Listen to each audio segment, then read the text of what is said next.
Now, the Subway Final Word. Almost to a man. Our game was at another level tonight. Dan Bilesma talking about a big Penguins win. Good evening, I'm Albie Oxenrider, and welcome to the Subway Final Word. We're live for the show that invites you, the fans, into the conversation. You can get your opinion on TV right here every Sunday night. It's classic TV, and it's happening right now. Let's get started by introducing you to tonight's three panelists. Left to right on the big screen, that would be Bill Phillips, live at the Consol Energy Center. In the middle of your screen, it's Mark Kaboly, Trib Total Media rep, along with Steelers writer Alan Robinson. You haven't left that seat since last week. That's how much he likes this show. I'm on your pension plan now. That's right. Tonight's big topics, the Penguins and Rangers. What a game two tonight in their second-round playoff series. Does the back-to-back schedule benefit the Pens or Rangers? Plus, the Pirates, they take 2 of 3 from the Blue Jays, but still a ways out in the standings. What do you think will come around first? The Pirates pitching or hitting? And with the NFL draft only 4 days away, who's the Steelers' best #1 draft pick of all time? Topic 1.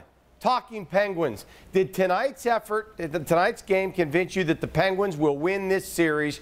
Bill Phillips has been down there all night. He's at the Consol Energy Center live. What do you think, Billy? It's just reinforced what I already believed, Albie. I thought the Penguins would win this series perhaps in 6 games against the Rangers. And in game 1, the first period was not a good period for the Penguins. But after they got to their game, as Coach Bilesma likes to say, and they tied it at 2, I thought the Penguins would win that one. They let one get away there. When they played the way they did tonight, I'm thoroughly convinced that they're going to win this series. But I believe they would win the series during game 1. I thought that they were a better team for much of game 1. They just didn't get the result they needed tonight. They were definitely the better team from start to finish. It's their most complete game of the season. Dan Bilesma said it was the most complete game of the season following the game. They did everything right. And he said the penalty killers in the first period, they killed off 6 minutes worth of penalties very quickly. He said that set the tone for this game. I don't know how you can sit here and say that this will lead them to victory. I mean, don't get me wrong here. They played an absolute flawless game tonight. You can go right down the line from the PK to the penalty to the back check into the goalie, everything. But that's what makes this team so frustrating. They can put a game together like this, flawless from start to finish, then they could have, you know, brain lapses like they did at the last 10 minutes of the game in Columbus the other day. The first period against the Rangers on Friday. Absolutely terrible. So I don't know how you can sit here and say that you're convinced, because you can go right, 20 hours from now and they can lay an egg right now. So I'm not convinced right now. Played well today, but I'm not convinced that this will go into the future at all. All right, Alan, Jekyll and Hyde, but they certainly look like a team tonight that could advance. Did this convince you? I thought they would win the series at the start. I thought they were a better team, but again, you just know it's only game 2, and you just never know when these series sometimes are going to play out. They will play out over 6 or 7 games. You get a big momentum swing tomorrow night, and the series can tilt in a hurry. But appropriately enough, this is Star Wars Day, and I thought what was appropriate in this game tonight was Marc-Andre Fleury was the star of the game.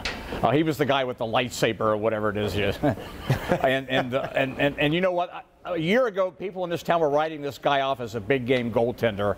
I think that's the best sign so far at this stage of the playoffs now for the Penguins, that he's back to playing at that level. 7th career playoff shutout.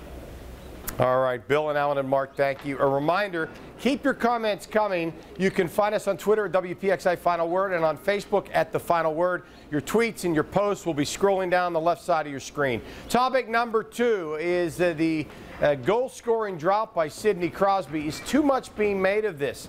Here's a comment on that. No, he's also looked awful, but was significantly better in this game. Play like that and the goals will come. That's from Danny Boy 1631. Thanks for that comment. So what do you think about that?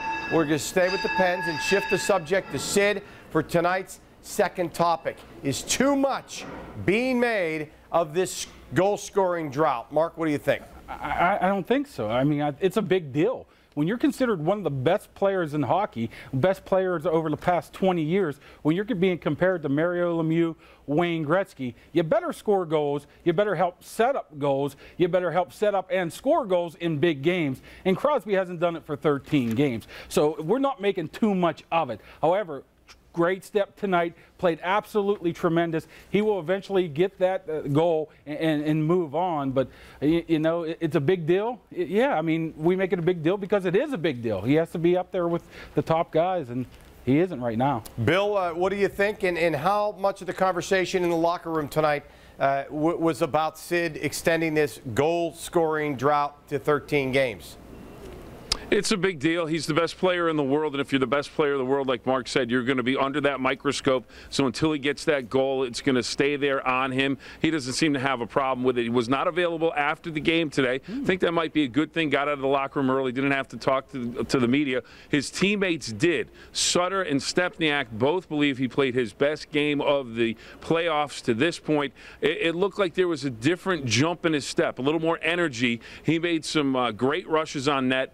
Lundqvist is just a tremendous goalie. He came up with some really good saves on him, so I think he's getting close. But it's a big story. It'll continue to be a big story until he gets that goal. All right, Alan, I remember 1976. You had a slump of 13 articles or columns that were substandard, but your 14th was up for a Pulitzer. True. Is that correct? There you go. But here, it is a big deal because he's the best player in the world, and the best player in the world isn't supposed to go 13 games without a goal.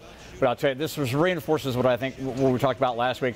I think there is an injury. He showed had a lot of jump tonight.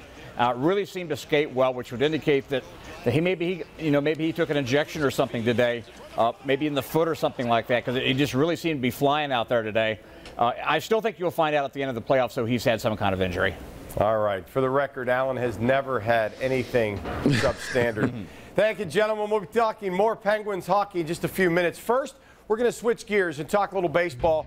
Go to @WPXI Final Word and tweet us. Do you think the Pirates pitching or hitting will come around first? That's next as the Subway Final Word continues.